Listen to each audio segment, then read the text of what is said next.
Hello बच्चों, welcome to an smart and problem number 13। ये problem gravitation chapter से है और इसमें सीखे गए कॉन्सेप्ट्स को आप डेफिनेटली इलेक्ट्रोस्टैटिक्स में भी अप्लाई कर पाएंगे। तो चलिए सीखते हैं इस प्रॉब्लम में क्या है। क्वेश्चन ऊपर लिखा हुआ है, आप लोग पढ़ सकते हैं। मैं क्वेश्चन को एक बार समझाता हूं। अगर हम एक यूनिफॉर्म स्फेरिकल शेल कंसिडर कर रहे हैं जिसका मास m है, रेडियस r है, हमेशा ये सोचा जा सकता है कि कोई भी शेल दो हेमिस्फीयर्स को मिला करके बन रही होगी। जैसे आप क्रिकेट बॉल की बात करें तो हमेशा दो हाफ्स होते हैं जिनको आपस में सिल दिया जाता है। तो हमने दो हेमिस्फीयर्स को मिलाकर के एक शेल बनाई है। हम ये जानना चाहते हैं कि एक हेमिस्फीयर दूसरे हेमिस्फीयर पर कितनी अट्रैक्टिव फोर्स लगाएगा। तो इसको कैलकुलेट करते हुए बहुत सारी चीजें छोटी छोटी हमको सीखनी है। मैं सबसे पहले ये कंसीडर कर रहा हूं कि इस स्फेरिकल शेल में मैंने एक सपोज छोटा सा होल कर दिया बच्चों। ये जो होल मैंने यहां पर किया है, इसका एरिया, जो पोर्शन मैंने काट के निकाल दिया, उसका एरिया ds के बराबर है। तो क्या मैं ये पता कर सकता हूं कि बाकी बची हुई पूरी शेल के मास की वजह से इस होल पर कितनी ग्रेविटेशनल फील्ड इंटेंसिटी होगी? और इसको कैलकुलेट करने के लिए I am going to use Gauss law. हाँ बच्चों, गॉस लॉ जो इलेक्ट्रोस्टैटिक्स में आप लोगों ने पढ़ा ही है, हम उसी को ग्रेविटेशन में अप्लाई करने जा रहे हैं। पहले तो ये देखो कि जब भी आप गॉस लॉ इन ग्रेविटेशन की बात करेंगे, बहुत सिंपल है समझना। हम यहां पर लिखेंगे क्लोज सरफेस के लिए integral I dot D S. जैसे ई डॉट डी एस लिखते हैं इलेक्ट्रिक फील्ड के लिए, यहां पर हम ग्रेविटेशनल फील्ड की बात कर रहे हैं। Now this should be equal to 4 pi G multiplied with mass enclosed. ये हमारा गॉस लॉ है ग्रेविटेशन में। इसका मैं यूज करना चाहता हूं। जो पोर्शन मैंने छोटा सा यहां पे काट के निकाला ना बच्चों, जिसका एरिया मैं डीएस ले रहा हूं, उस डीएस एरिया की बात करते हैं। सपोज ये वो एरिया है छोटा सा जिसको मैं डीएस से डिनोट कर रहा हूं, और मैं ये जानना चाहता हूं कि इसके बिल्कुल पास में कितनी ग्रेविटेशनल फील्ड इंटेंसिटी होगी। तो जैसे हम लोग इलेक्ट्रोस्टैटिक्स में इनफाइनाइट शीट के लिए कैलकुलेशन करते थे, मैं सेम दोहरा रहा हूं यहां पर। तो मैं यहां पर एक सिलेंडर बना रहा हूं जो कि इस एरिया को कट करता हुआ निकल रहा है बच्चों। दोनों तरफ से फ्लक्स मिलेगा हमको। ग्रेविटेशनल फील्ड इंटेंसिटी का डायरेक्शन टुवर्ड्स द मास होगा। तो जब मैं यहां पर आई इंटू, मान लो ये जो छोटा सा एरिया है ना, उसको डीए लिख लेते हैं। ये एरिया, ये सपोज डीए के बराबर है, तो आई इंटू डीए का ट्वाइस करना पड़ेगा क्योंकि दोनों तरफ फ्लक्स हमको मिल रहा होगा।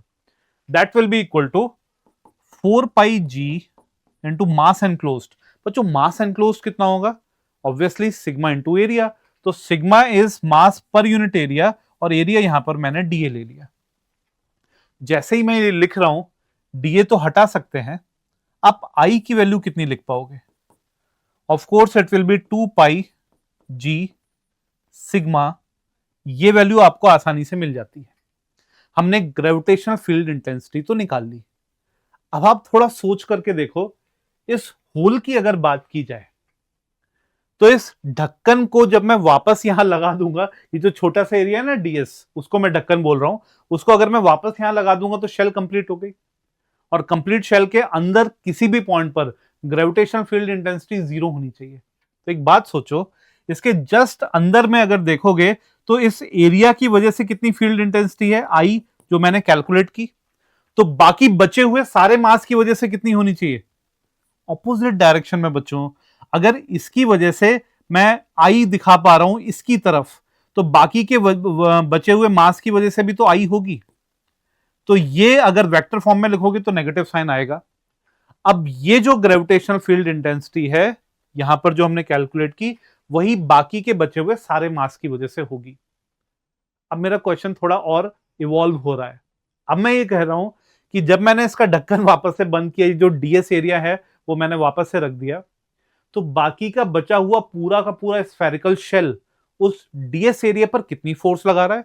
चलो देखते हैं। मान लो ये फोर्स डीएफ के बराबर लगी, तो डीएफ फोर्स को क्या लिखा जा सकता है? Intensity into mass. इंटेंसिटी आप जानते हैं, intensity was 2 pi sigma into G. ये हमने कैलकुलेट यहां पर किया। अब अगर मैं इसको इंटेंसिटी लिख रहा हूं तो मास से मल्टीप्लाई करना पड़ेगा। मास कितना होगा? Mass will be sigma into DS. ये समझ पा रहे हो बच्चों? डीएस को अगर मैं लेफ्ट हैंड साइड में ले जाऊं तो ये बन जाएगा DF divided by DS, which will be equal to 2 pi G into sigma का स्क्वायर। और ये क्या बन गया? Yes, force upon area. This is now gravitational pressure. हम यहां पर ये जो कैलकुलेट कर रहे हैं, हम इसको बोल सकते हैं दिस इज ग्रेविटेशनल प्रेशर। अब मैं ये जानता हूं कि पूरे के पूरे स्फेरिकल शेल में हर जगह बाकी के एलिमेंट्स की वजह से जो फोर्स लगेगी, उससे जो प्रेशर निकालेंगे वो लगभग इतना कुछ आएगा, 2 पाई जी सिग्मा स्क्वायर। लगभग क्यों? एग्जैक्टली यही आएगा।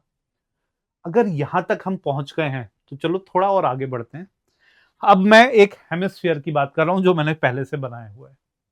आप देख रहे हो कि जितना भी मास होगा उस पर कुछ प्रेशर, कुछ फोर्स लग रही होगी इस डायरेक्शन में, ग्रेविटेशनल प्रेशर की वजह से। और जब मैं इसकी वजह से फोर्स निकालना चाहूंगा तो हम लोगों ने जब बात की थी सोप बबल्स की या लिक्विड ड्रॉप्स की फ्लूइड्स में, तब हमको ये समझ में आया था there is a concept of projected area.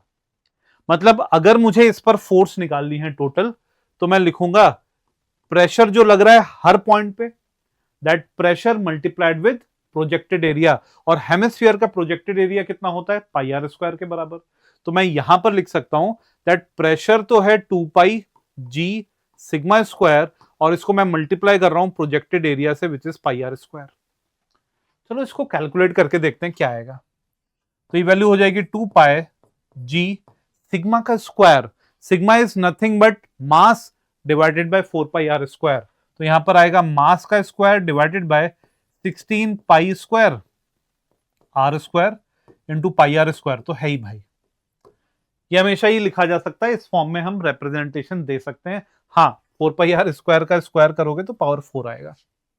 ठीक है, इसको कैलकुलेट करें तो आपको दिख रहा है ये पाई स्क्वायर तो मैं यहां से हटा देता हूं भाई, एक आर स्क्वायर यहां से हट जाएगा, तो मेरे पास बचा क्या? GM square divided by 8 R square. ये वो फोर्स का मैग्नीट्यूड है जो एक हेमिस्फीयर एक्चुअली दूसरे पर लगा रहा होगा। क्लियर? आई एम श्योर इसको करने के, इसको दिखाने के बहुत सारे और भी तरीके हैं, बट मैं यहां पर आपको दो इंपॉर्टेंट बातें सिखाना चाह रहा था इस क्वेश्चन की हेल्प से। We can apply Gauss law even in gravitation, जो आपने वहां पर किया, और ये जो कॉन्सेप्ट है ग्रेविटेशनल प्रेशर का, वो हमने यहां पर समझा। साथ में हमने ये भी देखा कि ग्रेविटेशनल प्रेशर अगर आप कैलकुलेट कर लेते हैं, then how to use the concept of projected area to directly calculate the force. Otherwise हमको कैलकुलस इंटीग्रेशन का यूज करना ही पड़ता। ठीक है बच्चों, तो प्रॉब्लम 13 में आपने काफी कुछ सीखा। अब मिलते हैं प्रॉब्लम 14 के साथ। इस सीरीज को देखते रहो और जो भी डाउट्स हैं आपके जरूर कमेंट बॉक्स में लिखो। थैंक यू बच्चों।